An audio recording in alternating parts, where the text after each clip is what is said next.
여러분, 이런 발표를 보면 어떤 생각이 드시나요? 발표자가 앞에서 발표를 하다가 합격률을 말했는데 합격률처럼 뭉개지는 경우. 물론 뭐 한두 번이야 괜찮겠지만 한 발표에서 이렇게 발음이 새는 경우가 반복이 된다면 발표자에 대한 신뢰감은 물론 그 발표에 대한 신뢰감까지 떨어질 수 있습니다. 우리가 대화할 때 받침 발음은 아주 작은 요소일 수 있지만 사실은 전달력에 큰 차이를 만드는 핵심입니다. 받침이 무너지면 말 전체가 부정확하게 들리고 신뢰감마저 떨어질 수 있죠. 그런데 단순히 또박또박 발음해야지 라고 마음먹는다고 해결되는 것이 아닙니다. 오히려 또박또박 발음하려고 하다 보면 발음과 호흡이 더 망가질 수 있습니다. 발음에는 원리가 있고 호흡과 모음 그리고 입술과 혀의 힘 조절이 어우러져야 교정이 가능합니다. 저의 유튜브 채널을 보고 많은 도움을 받고 있다는 구독자님의 요청에 따라 이번 영상을 준비했습니다. 이번 영상에서는 그 받침 발음의 비밀을 3단계로 풀어드리겠습니다.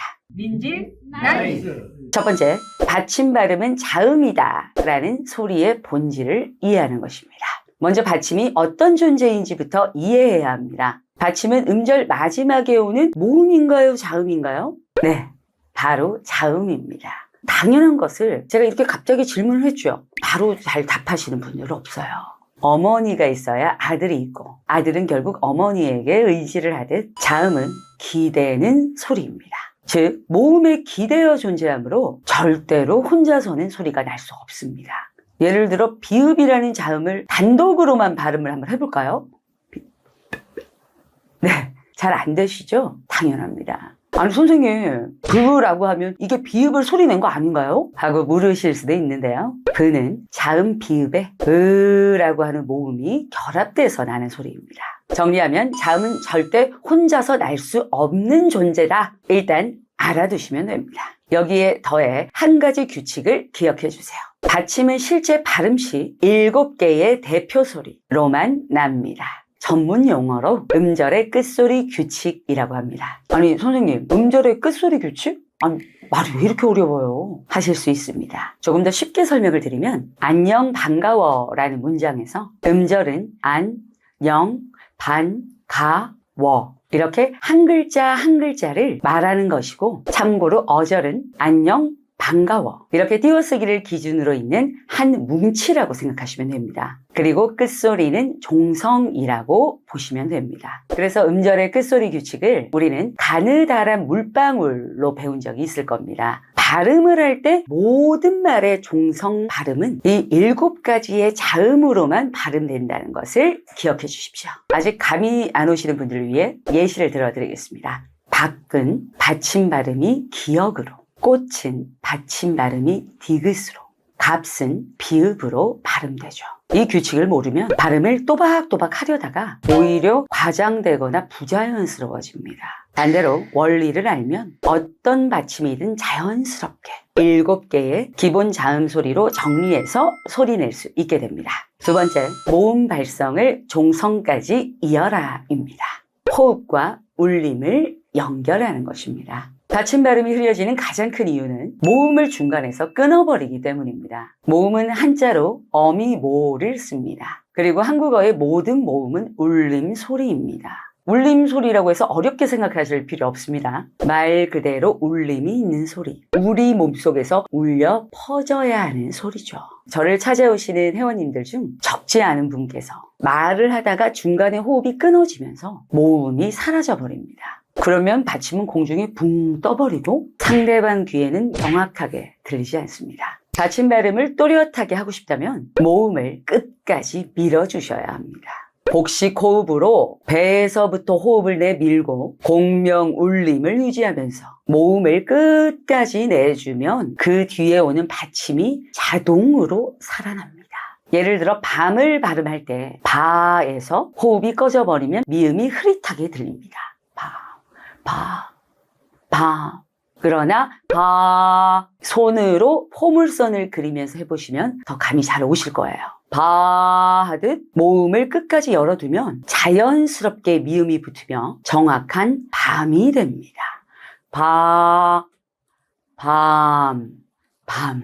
밤이 됩니다. 팁을 하나 드리자면 발음을 하실 때 배를 눌러 호흡을 밀어내면서 아래턱 관절을 열어주는 게 중요합니다. 근데 이게 턱 관절에 힘을 줘서 내리는 것이 아니라 그냥 진짜 툭 턱 빠진 사람처럼 고장난 경첩처럼 벌려준다 보단 가볍게 열어준다는 느낌이 더 정확합니다. 그래서 저는 한 번씩 백지영님의 총 맞은 것처럼을 턱 빠진 것처럼 이렇게 보여주면서 설명을 합니다.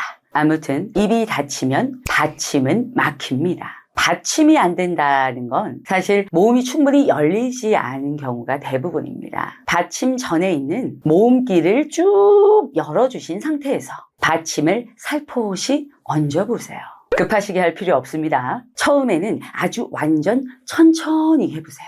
예를 들어 밥이라는 글자에서 받침 비읍이 잘 발음이 안 된다면 쭉 길게 느리시다가 끝에 비읍을 살짝 얹어준다는 느낌으로 이런 느낌으로 감을 잡으시면 좋습니다. 받침을 살리고 싶다. 모음을 살리는 것이 핵심입니다. 세 번째는 자음에 집착하지 말자입니다.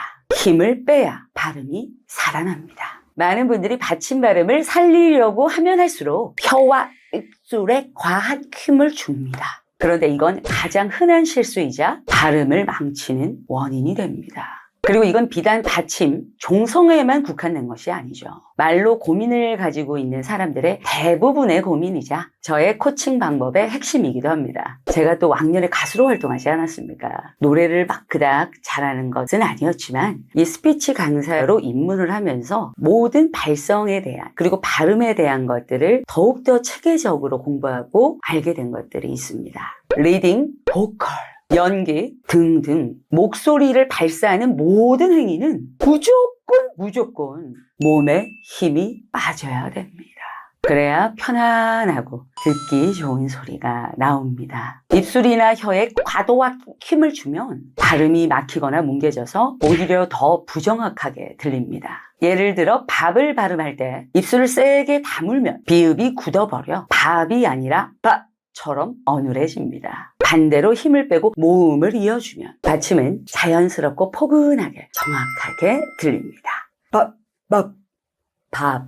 여기서 더 중요한 건 과한 힘은 말더듬이나 말 막힘의 원인이 되기도 합니다. 받침을 반드시 또렷하게 내야 한다는 그 강박 때문에 입이 경직되고 결국 발음이 막히거나 끊어지는 겁니다.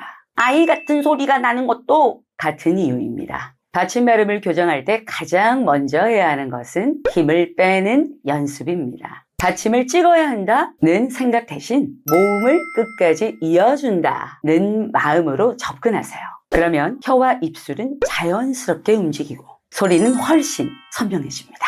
인생이 변하는 스피치, 민지, 나이스. 여러분, 말은 억지로 만드는 소리가 아니라 자연스럽게 흘러나오는 소리입니다. 수업을 듣고 깨달음을 얻었던 한 소중한 회원님의 말이 생각납니다.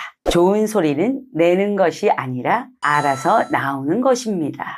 받침 발음을 잘하려면 억지로 혀를 구부리거나 입술을 세게 닫는 것이 아니라 오히려 힘을 풀고 호흡을 이어주는 게 답입니다.